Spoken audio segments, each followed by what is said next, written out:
নমস্কার,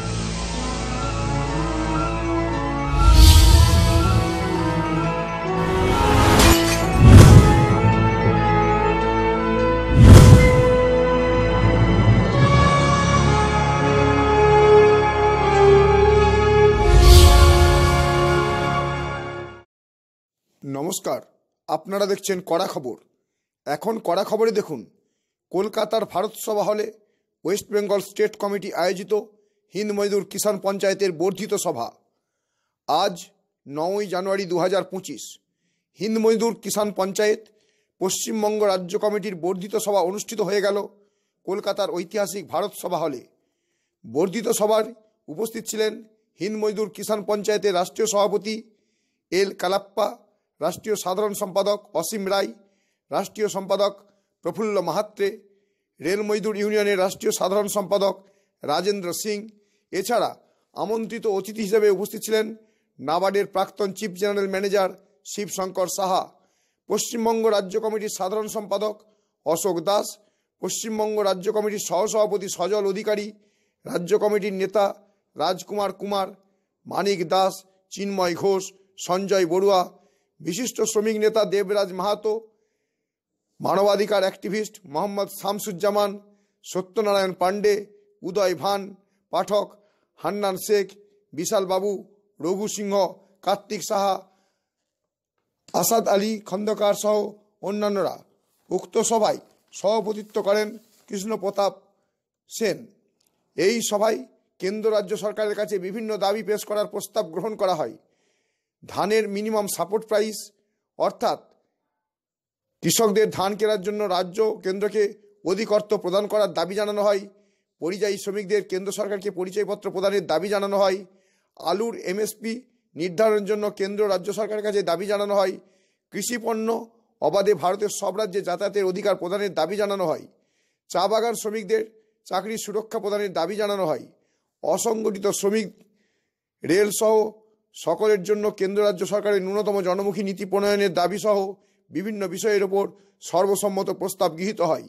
এখন কড়া খবরে শুনুন, আজ ভারত সভা হলে সভার শেষে সাংবাদিক সম্মেলনে কি বললেন রাষ্ট্রীয় সভাপতি এল কালাপ্পা। Government particularly is not following any tripartite committee recommendations or even joint committee recommendations. Even the parliamentary select committee's recommendation has not been followed as far as the MSP is concerned. Minimum support price will have to be supported by statutory thing. The parliamentary committee has recommended that, and the central government is not caring all those recommendations, and still they have not followed it, they have not adopted it. Today Dalai Lama, a former leader in Delhi, is fastened to death there. Any moment anything may happen. Even Supreme Court has intervened, and the government is showing deaf ears.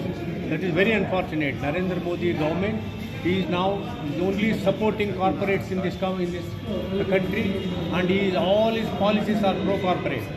Even the anti-labor policies are being followed and pursued. Take for example 4 courts. 29 labor enactments have been constituted into 4 courts.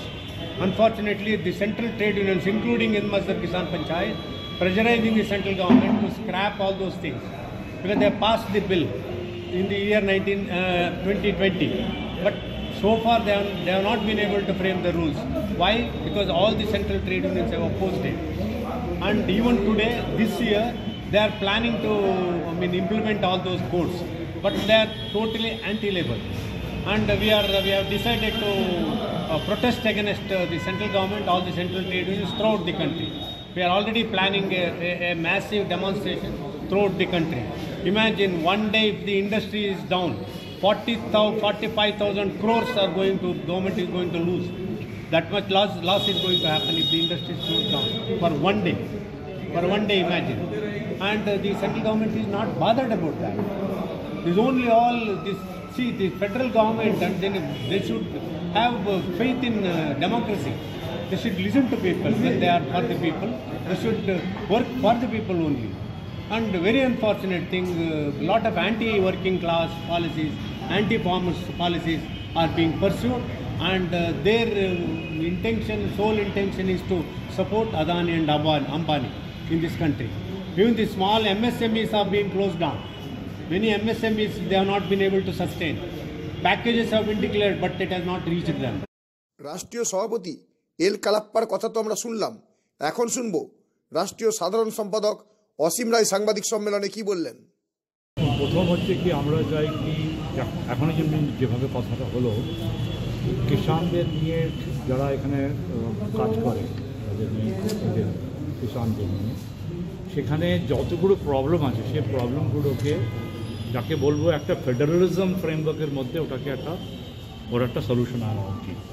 আসলে তা কী হচ্ছে কি আমাদের centre আর West বেঙ্গলের state গভর্নমেন্টের যে ঝগড়াটা চলছে সেই ঝগড়াটা রাজনীতিক রূপে যেভাবে কেন একটা মেকানিজম তৈরি করা দরকার যেটা নিয়ে অ্যাকচুয়ালি প্রবলেমগুলোকে সলভ করা যায়।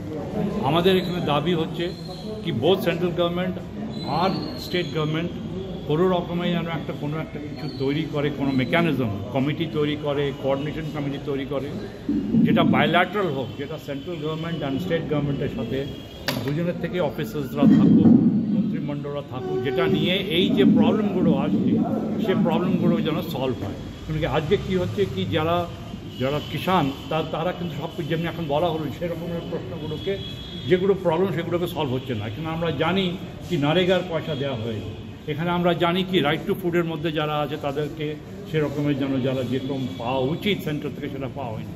এখন এই যে এখানে যে ঝগড়াটা চলছে এই ঝগড়াটা কোনো রকম মেটানো উচিত। এটার জন্য যে কোনো মেকানিজম হয়তো স্টেট গভর্নমেন্ট একটা প্রপোজাল দেব, এটা সেন্ট্রাল গভর্নমেন্ট একটা প্রপোজাল, কিন্তু আমাদের কথা হচ্ছে কি there should be a coordinated mechanism যেটা নিয়ে এটা সলভ হওয়া উচিত। That is the first point. আপনারা সরকারের কাছে কিন্তু আবেদন রাখছেন সেন্ট্রাল বা রাজ্য সরকারের কাছে? আমরা দুজনের কাছে রাখবো কি আপনারা একটা মেকানিজম করুন, আপনারা কোঅপারেটিভ ফেডারালিজমের কথা বলেন, কিন্তু কোঅপারেটিভ ফেডারালিজমের ব্যাপারটি যখন একটা কনফ্লিক্ট হয় সেই কনফ্লিক্টটা কীভাবে সলিউশন হওয়া উচিত এটা আমাদের এই সিস্টেমের মধ্যে আসা করি। অসীম রায়ের পর আমরা শুনবো আজকের সাংবাদিক সম্মেলনে কি বললেন রাষ্ট্রীয় সম্পাদক प्रफुल्ल महात्रे। हमारा यही मैसेज देना चाहते हैं कि आज कोलकाता में बंगाल में जो लोगों के ऊपर अन्याय हो रहा है सारे लोग हिंद मजदूर किसान पंचायत के साथ में जोड़े जाए, सारे मजदूर हिंद मजदूर किसान पंचायत के साथ में जोड़े जाए और उनके ऊपर जो होने वाला अन्याय है अन्याय के खिलाफ हम आंदोलन करके उनका जो हक है हक देने का काम हम करेंगे। यही आज का जो अधिवेशन है, अधिवेशन में हम लोग ये प्रस्ताव पास करेंगे। कहीं किसान लोग जो काम कर रहा है लेकिन कालाबाजारी भी हो रहा है, इसका बारे में क्या बोलना चाहिए? वही तो किसान के बारे में जो कालाबाजारी हो रहा है, यहाँ का उत्पादन दूसरे राज्यों में नहीं जा रहा है, प्रदेश में नहीं जा रहा है, वहाँ का वहाँ चढ़ रहा है, किसानों को हमी भाव नहीं मिल रहा है, इसलिए किसान रोजाना नुकसान में जा रहा है। इसलिए अभी कई किसान खेती करना बंद कर दिया है, मजदूर नहीं मिल रहा है, बहुत सारी समस्या है। इसके ऊपर हम पूरे देश में आवाज उठाने वाले। সবশেষে শুনবো পশ্চিমবঙ্গের দায়িত্বপ্রাপ্ত হিন্দ মজদুর কিষান পঞ্চায়েতের রাজ্য সাধারণ সম্পাদক অশোক দাস সাংবাদিক সম্মেলনে কি বললেন। দেখুন, আমাদের ন্যাশনাল প্রেসিডেন্ট এল কালাপ্পাজি, হিন্দ মজদুর কিষান পঞ্চায়েত জেনারেল সেক্রেটারি অসীম রায়জি এবং আমার বাদিকেই আছেন আমার আদরণীয় নেতা প্রফুল্ল মাত্রেজি, এই ন্যাশনাল সেক্রেটারি, আরও অতিথি শিবশঙ্কর শাহ মহাশয় আছেন, শামসুজ্জামান সাহেব আছেন। তো আমরা একটা কথাই বলতে চাই, আমাকে 2 মাস আগে যে দায়িত্ব দেওয়া হয়েছে হিন্দ মজদুর কিষান পঞ্চায়েতের, আমি চেষ্টা করেছি যে ওনাদের বলেছি যে আপনারা আসুন, আপনারা একটা ঘোষণা করুন। আর মানে জেনারেল সেক্রেটারি হিসাবে পশ্চিমবঙ্গের সাধারণ সম্পাদক এই হিন্দ মজদুর কিষান পঞ্চায়েতে আমি আপনাদের কাছে মেমোরেন্ডামও দিয়েছি, মানে আমাদের যে দাবিগুলো আপনাদের কাছে দিয়েছি তার মধ্যে মূল দাবিটা হচ্ছে যেটা আমার ন্যাশনাল জেনারেল সেক্রেটারি অসীম রায়জি খুব সুস্পষ্টভাবে বললেন যে আলু চাষিরা পশ্চিমবঙ্গে যেভাবে অত্যাচারিত হচ্ছে, মার খাচ্ছে না, মার খাওয়ালাদের জিনিস সরকারের দ্বারা নিষ্পেষিত এবং অত্যাচারিত, 34 বছরের বামফ্রন্টের শাসনে, কমিউনিস্ট শাসনে তারা যেভাবে নিষ্পেষিত অত্যাচারিত, তৃণমূল কংগ্রেসের এই মমতা ব্যানার্জির শাসনে আরও ভীষণভাবে অত্যাচারিত এবং নিষ্পেষিত। কারণ হচ্ছে আলু আমি উৎপাদন করব, আমার আলুকে ভারতবর্ষের কোথায় যেতে দেওয়া হবে না, পশ্চিমবঙ্গের বর্ডার সিল করে দেওয়া হবে। এটা কোন দেশি আইন? কারণ হচ্ছে আইন এটা ইংরেজদের তৈরি করা আইন। আজকের সেই আইনের বলে মমতা ব্যানার্জি কৃষকদের উপরে এই অত্যাচার চালাচ্ছেন। আপনারা বলুন তো, আপনাদের কাছে নিবেদন, প্রেস বন্ধুদের কাছে নিবেদন, যে যার 1.5 লাখ টাকা করে স্যালারি আছে মাসের, যার 1 লাখ টাকা করে স্যালারি আছে, যার 50,000 40,000 টাকা করে স্যালারি আছে, ন্যূনতম সকলে তো 35,000 টাকাও স্যালারি পান, সেই সব মানুষকে কি 20 টাকা কেজি করে আলু চাষি কী করে খাওয়াবে? যার যেখানে প্রোডাকশন কস্ট, যেখানে 2 বছর আগে একটা এনপিকে সার 1 বস্তার দাম ছিল 1100-1200 টাকা, সেটা 2000 টাকার কাছাকাছি চলে গেছে। এইরকমভাবে যদি সারের দাম বেড়েছে, পেট্রোল ডিজেলের দাম বেড়েছে, ট্রাক্টরে চাষ দেওয়ার খরচা বেড়েছে, জলের খরচা দেওয়া বেড়েছে, 2 গুণ 3 গুণ যেখানে প্রোডাকশন কস্ট মানে উৎপাদন ব্যয় বেড়ে গেছে, সেখানে কী করে সেই একই দামে আজ থেকে আপনারাও সেই দেখেছেন 20 টাকা 25 টাকা, অত যখন শেষের দিকে এসে 35 টাকা আলু হয়। তাহলে এই তো বছরের পর বছর যাবে, 3 বছর ধরে, 4 বছর, 5 বছর ধরে চলেছে, এই বাজারই চলে আসছে। আপনারাও বাজার থেকে কিনে খান, জানি আপনারা কিনে খান, সেই জন্য আপনাদের কাছেই আমাদের এই আবেদন। হিন্দ মজদুর কিষাণ পঞ্চায়েতের, আমি একজন কৃষক, হুগলি জেলার কৃষক, আমি আলু চাষ করি, আমি আলুর চাষি একজন, সেই হিসাবে আমি একটা বেদনাদায়ক আপনাদের মাধ্যমে প্রচার করতে চাই। আপনারা যদি মানুষের কাছে এবং সরকারের দৃষ্টিগোচর করেন, কেন্দ্র এবং রাজ্য সরকারের, যেটা ভীষণ বেদনাদায়ক অবস্থা, যেখানে গ্যাট চুক্তির মাধ্যমে সারা পৃথিবীতে এক দেশ থেকে আরেক দেশে যে পণ্য যাওয়ার জন্য যে আইন সেই ভারত সরকার মেনেছে, আর পশ্চিমবঙ্গ সরকার আর কেন্দ্র সরকার এই এক একটা রাজ্যকে বেঁধে দিচ্ছে, কৃষকদের অত্যাচার করছে। এই অত্যাচারী কালা কানুনকে কেন্দ্রকে অবিলম্বে বন্ধ করার জন্য নতুন আইন আনার জন্য আমরা হিন্দ মজদুর কিষাণ পঞ্চায়েতের মাধ্যমে দাবি করছি। তার সঙ্গে যদি 100 দিনের কাজ এখানে বন্ধ হয়ে গেছে, এই 100 দিনের কাজ যাতে কৃষক তার নিজের জমিতে কাজ করতে পারে। কারণ হচ্ছে 100 দিনের কাজগুলো পার্টির দ্বারা নিয়ন্ত্রিত হয়, আর পার্টির দ্বারা যাতে নিয়ন্ত্রিত না হয়, প্রত্যেকটা কৃষক আইন অনুযায়ী তার জমিতে যেন 100 দিনের কাজের টাকাটা পায়, তার ফলে উৎপাদন ব্যয় অনেক কম হবে এবং আপনারা অনেক কম দামে সমস্ত শস্য যে উৎপাদিত হবে তা কম দামে বিক্রি করতে পারবে এবং আপনারাও কম দামে পাবেন। এছাড়া আমি আপনাদের আর একটা বলছি, সেটা হচ্ছে দেখুন, সংগঠিত যারা শ্রমিক আছেন, সরকারি কর্মচারী আছেন, তারা নানানভাবে আদায় করে নেন সমস্ত জিনিস, কিন্তু যারা অসংগঠিত শ্রমিক, যারা পরিযায়ী শ্রমিক, আমি কদিন আগে রাম মনোহর লোহিয়াজির একটা অনুষ্ঠানে তার স্মরণ সভায় গিয়েছিলাম আমি হায়দ্রাবাদে। আমি দেখলাম যে সেখানে যে ইস্ট কোস্ট এক্সপ্রেসের আমি চড়েছিলাম, সেখানে প্রায় 500 থেকে 700 লোক একটা হায়দ্রাবাদের কিছু আগেই একটা অন্ধ্রপ্রদেশের একটা স্টেশনে সকলে নেমে গেলেন। আমাদের এই উত্তর 24 পরগনা, দক্ষিণ 24 পরগনা, হাওড়া, হুগলি এবং মেদিনীপুরের সমস্ত কৃষক তারা শ্রম দিতে সেখানে চলে গেলেন। এখানে কাজ নেই বলে সেই কৃষকের ছেলে শিক্ষা শ্রম দিতে চলে গেলেন। সেখানে যে তারা অন্ধ্রপ্রদেশের জমিতে ধান রোপণ করছেন, কেন্দ্রীয় সরকারের কাছে এবং রাজ্য সরকারের আমাদের দাবি, এবং অন্য বিভিন্ন শিল্পেরও সোনার উপর কাজ করতে ভারতবর্ষে বিভিন্ন প্রান্তে শ্রমিকেরা যাচ্ছেন, তাদের নানান অসুবিধা হচ্ছে। বিভিন্ন রাজ্যে গিয়ে সেখানে নানা রকম বাংলাদেশি অনুপ্রবেশের ফলে অনেকে অত্যাচারিত হয়ে, যে যারা বাংলাদেশি অনুপ্রবেশ নয় তাদের উপর অত্যাচার করার যে একটা প্রবণতা দেখা দিয়েছে। বাংলাদেশে যেসব অনুপ্রবেশকারীরা, মানে আমি হৃদয়হীন ভাষায় বলতে, ব্যর্থহীন ভাষায় বলছি, তাদের অবিলম্বে ভারতবর্ষে পশ্চিমবঙ্গে কোনো আসাম কোনো জায়গা থেকে ঢুকতে দেওয়া হবে না, এরকম একটা ব্যবস্থা নেই। যদি বলেন বর্ডারে কাঁটাতারের বেড়া দেওয়া নেই, সেখানে দরকার হয় 3 গুণ ডিপ্লয়েড করুন বিএসএফ।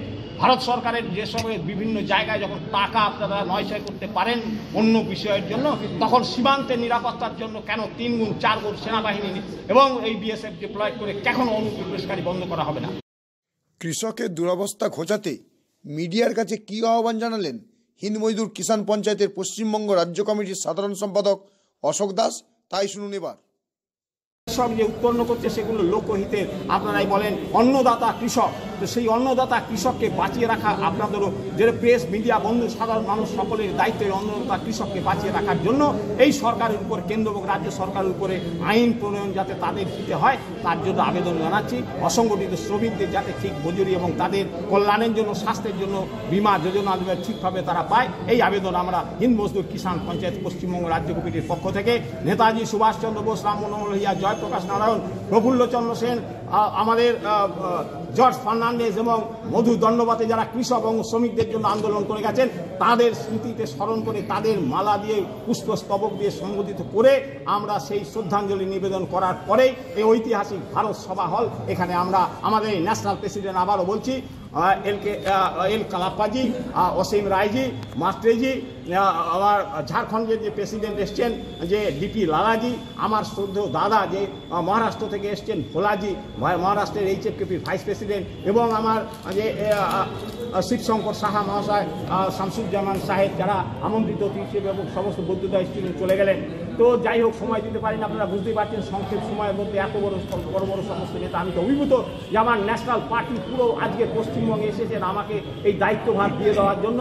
সেই জন্য সকলকে নমস্কার জানিয়ে, বিশেষ করে আপনাদের মিডিয়া বন্ধু সকলে আজকে যে এত সংখ্যক এখানে এসেছেন এই সভায়, তাহলে আপনাদের আমি শ্রদ্ধাপূর্ণভাবে নমস্কার জানাচ্ছি, কারণ আপনারাই প্রচার করে এই জায়গাটাকে তুলতে পারেন এবং মানুষের কাজে যাতে আমরা নিয়োগ করতে পারি। আমাকে আপনারা চেনেন, 1977 সালে প্রফুল্লচন্দ্র সেনের হাত ধরে রাজনীতিতে এসেছিলাম।